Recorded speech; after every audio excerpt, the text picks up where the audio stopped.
Hi friends, यदि आप TGT, PGT, KBS, LT, GIC math की तैयारी कर रहे हैं तो ये चैनल आपके लिए बहुत ही उपयोगी होने वाला है। इस चैनल में आपको पूरी तैयारी कराई जाएगी। Hi, welcome to my channel Ranglok mathematics.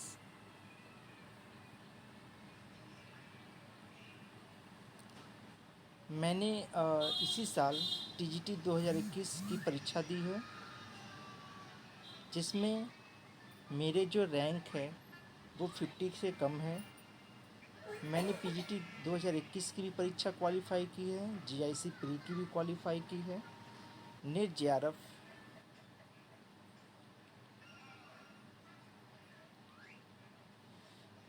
हम जो अपना पहला लेक्चर स्टार्ट करेंगे वो बीएससी पार्ट से स्टार्ट करेंगे और ग्रुप थ्योरी से स्टार्ट करते हैं। ये आपके लिए बहुत ही इम्पोर्टेंट चैप्टर है। इस चैप्टर से आपके टीजीटी में 3 क्वेश्चन, पीजीटी में 3 से 4 क्वेश्चन हर साल पूछे जाते हैं। बेसिकली इस साल भी आपके टीजीटी और पीजीटी में 3 क्वेश्चन पूछे गए थे। तो आइए हम स्टार्ट करते हैं ग्रुप थियरी। आशा करता हूँ ये लेक्चर आपको बेटर समझ में आएगा और यहाँ से आप सीख कर अपनी तैयारी अच्छी कर सकते हैं और अच्छे मार्क्स गेन कर सकते हैं। यदि आपको मेरा लेक्चर फर्स्ट, जो कि मेरा डेमो लेक्चर है, पसंद आता है तो इसे लाइक और सब्सक्राइब ज़रूर करें। हम लोग स्टार्ट करते हैं एक बहुत ही इम्पॉर्टेंट चैप्टर, जो कि है Euler phi function. Euler phi function क्या होता है? इसे हम फाई से डिनोट करते हैं, फाई से डिनोट करते हैं। और जो फाई होता है वो एक फंक्शन होता है natural number to natural number, यानी इसका जो डोमेन है वो भी नेचुरल नंबर होगा और इसका जो को डोमेन है वो भी क्या होगा? नेचुरल नंबर होगा। अब फाई एन का डिफिनीशन क्या होता है? तो phi n is equal to होता है नंबर। इसको हम लोग मॉड से डिनोट किए हैं, लेकिन हम इसको पढ़ते हैं नंबर। ठीक है, नंबर ऑफ कैसे? एक्स। जो एक्स होता है वो एलिमेंट होता है नेचुरल नंबर का, और एक्स जो होता है वो एक और एन, जिस एन की हम वैल्यू निकाल रहे हैं उसके बीच में होता है। और जीसीडी मीन्स, जीसीडी को आप एचसीएफ भी बोलते हैं, हाईएस्ट कॉमन फैक्टर या ग्रेटेस्ट कॉमन डिवाइजर, जिसे हम हिंदी में महत्तम समापवर्तक के नाम से जानते हैं। तो बेसिकली आयलर फाइव फंक्शन होता क्या है? आयलर जो फाइव फंक्शन होता है वो एक फंक्शन होता है natural number to natural number. Phi n की जो डिफिनीशन है वो होता है नंबर ऑफ एक्स, और एक्स कैसा हो? एक्स एलिमेंट हो एन का, और एक्स ये स्मॉल एन से कम हो, और स्मॉल एक्स और एन का जो महत्तम समापवर्तक है वो बराबर होना चाहिए। वो बराबर होना चाहिए किसके? एक के। अब यहाँ से कुछ वैल्यू है। फाइव वन की वैल्यू क्या होती है? वन। फाइव टू यानी दो। आप ऐसे समझें कि दो से छोटा ऐसे कितने नंबर्स है जिनका दो के साथ जीसीडी यानी महत्तम समापवर्तक वन है? तो आप देखेंगे वन और टू का जो जीसीडी होगा यानी महत्तम समापवर्तक वो क्या होता है? वन। और दो से छोटा एक ही है, तो फाइव टू की वैल्यू क्या होगी? वन।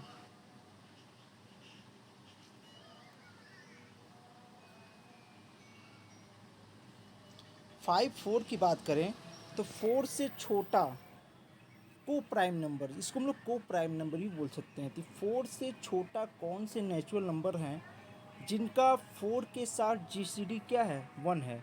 तो आप देखेंगे कि फोर और वन का जीसीडी वन होगा, और फोर और थ्री का जीसीडी क्या होगा? वन होगा। तो 5 4 में कितने एलिमेंट होंगे? 1 और 3, यानी एक, ये एक का 4 के साथ अगर आप महत्तम समापवर्तक निकालते हैं तो वो 1 आएगा, और 3 का 4 के साथ आप महत्तम समापवर्तक निकालते हैं तो क्या आएगा? 1 आएगा, GCD। यानी 5 4 क्या होता है? 5n क्या होता है कि n से छोटे ऐसे नंबर्स जिनका n के साथ, नेचुरल नंबर जिनका n के साथ GCD की क्या हो? 1 हो। तो ऐसे कितने नंबर्स हैं? तो 5 4 की अगर मैं वैल्यू देखूं तो 4 से छोटा क्या होता है? 1 2 3। 1 और 4 का GCD 1 है, 3 और 4 का GCD क्या है? 1 है। अब आप सोच रहे हो 2 के साथ, तो अगर मैं यहाँ पे आपका 2 और 4 का महत्तम समापवर्तन निकालूं तो ये क्या आता है? 2। तो ये जो है, ये आपका जो है 5n में 2 नहीं आएगा। तो 5 4 में क्या आ जाएगा? 5 4 में आ जाएगा 1 और 3। तो कितने नंबर्स? 2 नंबर। तो 5 4 का वैल्यू कितना हो जाएगा? 2। इसी तरह 5, यहाँ पे मैं एक क्वेश्चन आपको मैं बता दूँ। अगर मैं 5 6 की वैल्यू निकालूँ, 5 6, तो आप देखेंगे 6 से छोटे कितने नंबर होते हैं? 1 2 3 4 5। अब मैं देखता हूँ कौन कौन 5n में आएगा। तो आप अगर बेसिकली चेक करें तो 1 का 6 से साथ GCD क्या होता है? 1, महत्तम समापवर्तक, यानी 1 आएगा। 2 नहीं आएगा क्योंकि 2 और 6 का अगर मैं GCD निकालूं तो 2 आएगा। 3 और 6 का GCD निकालूं यानी महत्तम समापवर्तक या HCF, तो क्या आएगा? 3 आएगा। तो ये भी नंबर्स नहीं आएंगे। 4 और 6 का क्या होगा? 2 होगा, तो ये भी नहीं आएंगे। 5 और 6 का अगर मैं GCD निकालूं तो 1 आएगा बेसिकली। तो 5 6 में कितने नंबर आ रहे हैं? 2 नंबर। तो 5 6 की वैल्यू कितनी हो जाएगी? 2। अब ऐसे तो हम बड़े नंबर्स का निकाल नहीं पाएंगे। अगर मुझे पूछा जाए 500 की वैल्यू, तो मैं देखूं अगर कि 100 से छोटे 100 के को प्राइम नंबर कितने होंगे, तो ये ढूंढना बेसिकली प्रैक्टिकली जो है लिटरली टाइम टेकिंग है। तो इसके लिए हमारे पास कुछ फार्मूले हैं जिससे हम 5n की वैल्यू आसानी से निकाल सकते हैं। तो हमारे पास 3 फार्मूले हैं। पहला जो फार्मूला है वो है 5p का पावर n इज इक्वल्स होता है p का पावर n माइनस p का पावर n माइनस 1, जहाँ p क्या है? Prime number. 5p की वैल्यू क्या होती है? 5p की वैल्यू होती है p माइनस 1, यानी p क्या है? Prime number. यानी अगर मैं पूछूँ five five five five sorry अगर मैं आपसे पूछूं कि 5 की वैल्यू क्या होगी, अब 5 मेरा क्या है? Prime number. तो प्राइम नंबर है तो क्या हो जाएगा? 5 माइनस 1। तो 5 माइनस 1 इज इक्वल टू 4। तो डैडी 5 की जो वैल्यू होगी वो क्या होगी? 4 होगी। 5 7 की वैल्यू क्या होगी? तो 5 7 की वैल्यू क्या होगी? 6। यानी प्राइम नंबर का आपको आयलर 5 फंक्शन निकालना हो तो बहुत ही ईजी है। तो ये प्राइम नंबर के साथ उससे छोटा कोई भी नंबर होगा उसके साथ जो HCF होगा वो क्या होगा? 1 होगा बेसिकली। एक फार्मूला और है हमारे पास जो मोस्ट इम्पॉर्टेंट है इसके लिए, 5mn। तो 5m इंटू एन बराबर क्या होता है? 5m into 5n। लेकिन एक कंडीशन है यहाँ पे कि ये तभी लागू होगा जब GCD of mn is equal to क्या हो? 1 हो। ठीक है, कुछ क्वेश्चन हम यहाँ पे देखते हैं। 5 6, अब 5 6 यहाँ पे मैं आपको समझा दूँ। 5 6, तो 5 6 को हम लोग कर सकते हैं 5 2 इंटू 3। अब 2 इंटू 3, 2 और 3 का जो GCD होगा वो क्या होगा? 1 होगा। और अगर 1 होगा तो मैं ये जो इसके ऊपर वाला जो फार्मूला है 5m इंटू एन बराबर 5m इंटू 5n, ये हम इसको अप्लाई कर सकते हैं। तो 5 6 इज इक्वल टू क्या हो जाएगा? 5 2 इंटू 5 3। ठीक है, फार्मूला नंबर 3 से। अब 5 टू, अब 2 क्या है, प्राइम नंबर है, तो 2 माइनस 1 यानी 1 हो जाएगा। और 5 3, ये भी 3 भी प्राइम नंबर है, तो हम जानते हैं कि प्राइम नंबर का क्या होता है formula, 5 is equal to p minus 1। तो बेसिकली मैं यहाँ पे देख सकता हूँ कि 5 3 की वैल्यू क्या हो जाएगी 2, तो 1 इंटू टू इक्वल टू 2। 5 8 की वैल्यू निकालनी हो तो 8 को लिख सकते हैं 2 into two into two, that is 2 का पावर 3। अब ये 2 क्या है, प्राइम नंबर, तो फार्मूला कौन सा लगेगा, p का पावर n। और p का पावर n क्या होता है, p का पावर n माइनस p का पावर n माइनस 1। तो यहाँ से दे देंगे p का पावर n यानी 2 का पावर 3 माइनस 2 का पावर 3 माइनस 1, 2 का पावर 3 इज इक्वल टू 8, और 2 का पावर यहाँ पे 2 हो जाएगा बराबर 4, यानी इसकी वैल्यू क्या आ जाएगी 4। 5 8 की वैल्यू क्या हो जाएगी 4। 520 की वैल्यू अगर निकाला जाए तो 520 क्या लिख सकते हैं, 5 इंटू 4, और 5 और 4 का जीसीडी क्या होता है, एक होता है। ये दोनों को प्राइम नंबर्स हैं। को प्राइम नंबर्स क्या होते हैं, दो ऐसे नंबर जिनकी जीसीडी यानी महत्तम समापवर्तक क्या हो, 1 है, जिसको आप एचसीएफ भी बोलते हैं। 5 इंटू 5 4, तो 4 इंटू 2 बराबर 5 की वैल्यू क्या हो जाएगी 4। हमें पता है कि 5 क्या है, प्राइम नंबर है। 5 4 की वैल्यू निकालनी हो तो 4 से छोटा 1 और 3, जिसकी जीसीडी आप ऐसे भी निकाल सकते हैं 2 का पावर 2। आप इसको ऐसे भी निकाल सकते हैं, 5 4 की वैल्यू ऐसे भी निकाल सकते हैं, इज इक्वल्स लिख सकते हैं 5 2 का पावर 2, और 2 का पावर 2 है तो इसको आप लिख सकते हैं 2 का पावर 2 माइनस 2 का पावर 2 माइनस 1, 2 का पावर 2 माइनस 2 का पावर 2 माइनस 1। कौन सा फार्मूला, तो फार्मूला यहाँ पे दे सकते हैं 5p का पावर माइनस यानी 4 माइनस 2 यानी 2, यानी ये वैल्यू आ जाएगी कितनी 2। 5 4 की वैल्यू कितनी हो जाएगी 2।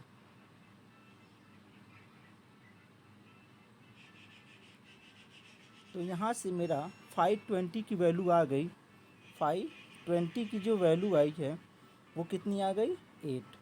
500 की वैल्यू अगर निकालनी हो तो मैं लिख सकता हूँ 100 तो 2 गुणे 2 गुणे 5 गुणे 5, ठीक है। इसका गुणनखंड कर दें, फैक्टर कर दें, तो आप 500 लिख सकते हैं 5 स्क्वायर इंटू 2 स्क्वायर। अब मैं अगर देखूँ तो 5 स्क्वायर और 2 स्क्वायर की जो जीसीडी होगी, यानी 5 स्क्वायर और 2 स्क्वायर में कुछ तो कॉमन है नहीं, तो यहाँ पे जो इनका महत्तम समापवर्तक होगा क्या होगा, एक होगा। तो मैं यहाँ से ये रूल लगा सकता हूँ 5m इंटू एन वाला रूल। तो अगर मैं 5m इंटू एन का रूल अगर मैं लगा दूँ तो यहाँ से मैं पाता हूँ क्या हो जाएगा 5 स्क्वायर इंटू 5 2 स्क्वायर। 5 स्क्वायर की वैल्यू क्या हो जाएगी, डेट इज प्राइम नंबर है, तो प्राइम नंबर है अगर ये, तो 5 स्क्वायर माइनस 5 का पावर 2 माइनस 1, इसको मैं ब्रैकेट में कर दूँ, ये अलग ब्रैकेट में होगा और ये जो होगा अलग ब्रैकेट में हो जाएगा, ठीक है। तो 5p का पावर n वाला फार्मूला मैं फिर से आपको निकाल करा दूँ। 5p का पावर n क्या होता है, p का पावर n माइनस p का power n minus 1, 5 square minus 5 का पावर 2 माइनस 1, तो ये हो जाएगा 25 माइनस 5 20, और यहाँ से 5 2 स्क्वायर 4 ऐसे भी निकाल सकते हैं, तो इसकी वैल्यू क्या होगी 2 यानी 40, यानी 100 से छोटे 100 से छोटे नेचुरल नंबर कितने हैं जो जिनका 100 के साथ महत्तम समापवर्तक एक आता है, तो 40 ऐसे नंबर्स होंगे। कौन कौन हो जाएंगे, तो आप दे सकते हैं 1 और 100 का जीसीडी 1 हो जाएगा, 3 और 100 का महत्तम समापवर्तक निकालें तो 1 हो जाएगा। ऐसे कुल कितने हैं 100 के छोटे 40 संख्याएं मुझे ऐसी मिल जाएंगी, एंड सो ऑन, ऐसे हम लोग निकाल सकते हैं। अब यहाँ पे एक बहुत ही अच्छा एक रूल है, कहता है कि phi n is always even if n is greater than 2। कहता है कि जो phi n Euler phi function की जो वैल्यू होती है वो ऑलवेज क्या होती है, एक सम संख्या होती है अगर एन का मान 2 से अधिक हो।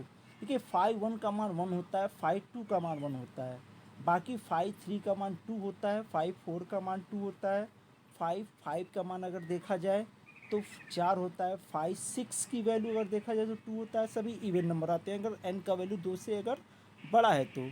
फिर करता है Euler 5 function is not onto function नहीं है ये, मतलब अगर मैं कहूँ फाई एन, अगर मैं यहाँ पे कहूँ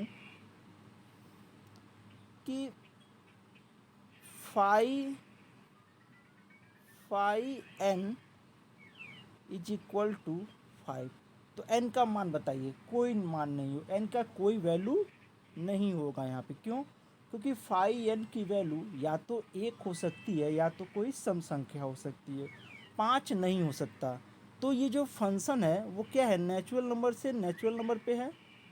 फंक्शन कहाँ से कहाँ तक है, नेचुरल नंबर से नेचुरल नंबर पे।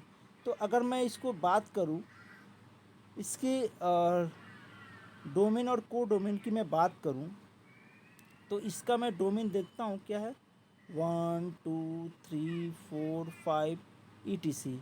और इसका जो को डोमेन है वो क्या हो जाएगा, इसका जो को डोमेन हो जाएगा 1 2 3 4 5 6 ETC। तो 5, ये फंक्शन क्या है, 5 फंक्शन।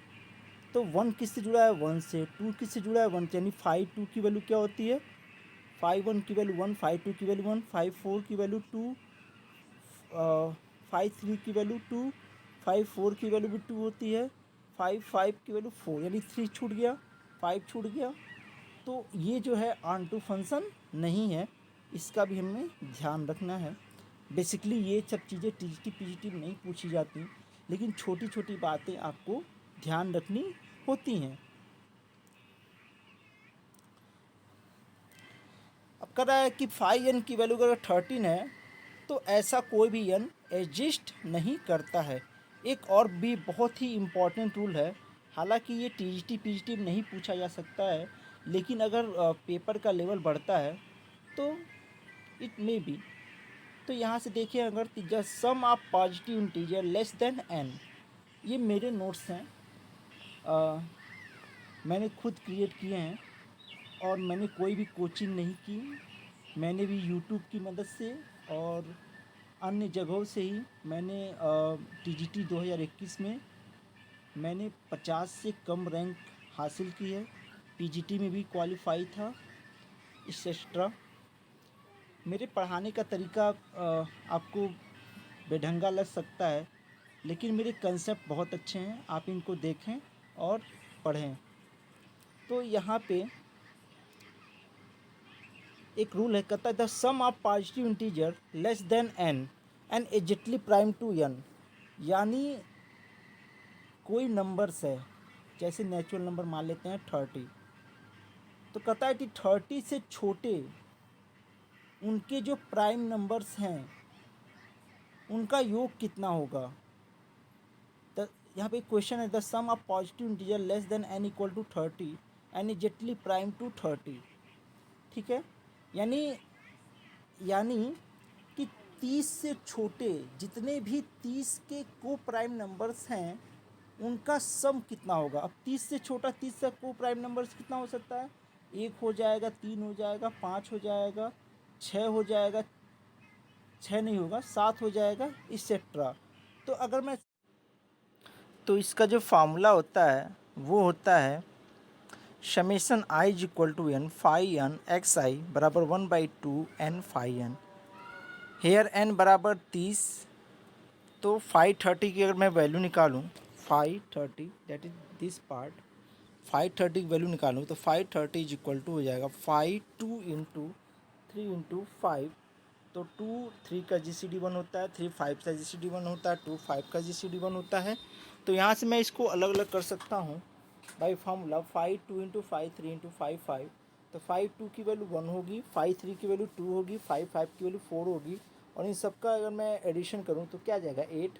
तो यहाँ पे अगर मैं इसकी वैल्यू निकालना चाहता हूँ कि 30 से छोटे उनके जो को प्राइम नंबर्स हैं, यानी 30 के छोटे जो नेचुरल नंबर है जिनका 30 के साथ GCD 1 है, उनका योग कितना होगा।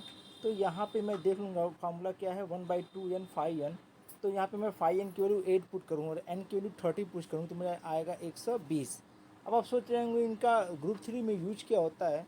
तो एक मोस्ट जो ये मैंने वर्ड, ये लाइन जो मैंने लिखा है, इससे आप कई क्वेश्चन को ईजिली ग्रुप 3 में सॉल्व कर सकते हैं। तो यूज इन ग्रुप 3 क्या है, कहता है number of generator off A cyclic group of order n बराबर क्या होता है, फाई n। अब क्वेश्चन यहाँ पे आ जाता है, एक मैंने क्वेश्चन लिखा है कि number of generator off cyclic group of order 30। अब साइक्लिक ग्रुप क्या होता है, तो आगे के वीडियो में मैं आपको ये बताऊंगा कि साइक्लिक ग्रुप होता क्या है। बस यहाँ पे अब मैं आपको प्रैक्टिकली पढ़ाना चाहता हूँ जिससे आपके क्वेश्चन सॉल्व हों। थ्योरी में मैं पढ़ाऊँगा, लेकिन थ्योरी में आपको ज़्यादा फोकस नहीं कराऊँगा। मैं आपको प्रैक्टिकली आपको क्वेश्चन कैसे सॉल्व करने हैं मैं ये बताऊँगा।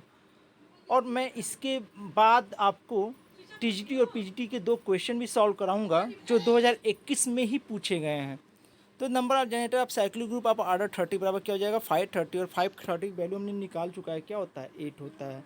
तो यहाँ पे टीजीटी और पीजीटी के मैं क्वेश्चन देख लेता हूँ। तो पहला क्वेश्चन मैं देखता हूँ टीजीटी 2021 का क्वेश्चन। जो टीजीटी 2021 में अभी जो अगस्त 8 को जो पेपर हुआ है उसमें ये क्वेश्चन पूछा गया था। ये क्वेश्चन क्या है, the number of generator off A cyclic group of order 10 is. अब आप टाइमर स्टार्ट कर सकते हैं और देख सकते हैं कि मुझे इस क्वेश्चन को सॉल्व करने में कितना समय लग रहा है, पढ़ने सॉल्व करने में कितना समय लग रहा है। तो स्टार्ट करते हैं। Start. The number of generator off A cyclic group of order 10 is. मैं जानता हूँ क्या होता है, नंबर ऑफ जनरेटर 5 10, और 5 10 की वैल्यू क्या होती है 5 2 इंटू 5 5। ये 2 इंटू 5 और 5 2 की वैल्यू कितनी होती है 1, और 5 4 की वैल्यू कितनी होती है 4। 5 की वैल्यू यानी क्या हो जाए 1 इंटू 4 यानी 4, यानी ऑप्शन सी इज करेक्ट। और अगर आपको ये पता होता तो आप जो है 4 नंबर बड़े आराम से पा सकते थे, या आप आगे आने वाले क्वेश्चनों में अगर ऐसे क्वेश्चन आते हैं तो आप 4 नंबर बहुत ही ईजिली पा सकते हैं। ठीक है, अगला मैं जो क्वेश्चन मैं आपको यहाँ पे सॉल्व करा रहा हूँ वो क्वेश्चन है पीजीटी 2021 का क्वेश्चन है। अगर आपके पास पेपर हो तो आप देख सकते हैं। क्वेश्चन क्या है, let G be a cyclic group of order C then as number of element G such that G बराबर जनरेटर ऑफ जी। मैंने ये जो वर्ड लिखा है इसका मीन्स ये होता है कि जी के कितने जनरेटर हैं। ये बेसिकली जनरेटर को ही डिनोट करता है। ये जो पॉइंट है यानी जी एलिमेंट है जी का, और वो जी को जनरेट कर रहा है, यानी कितने जनरेटर हैं ऑर्डर 6 में। तो कितना हो जाएगा 5 6, और 5 6 की वैल्यू कितनी होती है 5 2 इंटू 3 बराबर 5 2 इंटू 5 3। 5 2 की वैल्यू 1 और 5 2 3 की वैल्यू 2, दैट इज ऑप्शन 2। तो कौन सा ऑप्शन करेक्ट होगा, ए ऑप्शन इज करेक्ट। ठीक है, थैंक यू फॉर वॉचिंग। अगले वीडियो में मैं आपके लिए बहुत ही इंटरेस्टिंग कंसेप्ट लेकर आने वाला हूँ। और अगर आपको मेरा वीडियो अच्छा लगता है तो इसे लाइक और सब्सक्राइब ज़रूर करें। लाइक एंड सब्सक्राइब ज़रूर करें।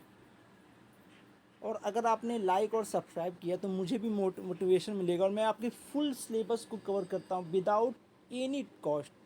कोई फ़ीस नहीं है। मैं आपको पूरा कंसेप्ट मैं कोशिश करूँगा कि 3 महीने से 4 महीने के अंदर मैं टीजीटी पीजी के सारे कंसेप्ट पे वीडियो बना पाऊँ, हाँ, जिससे आपकी हेल्प हो।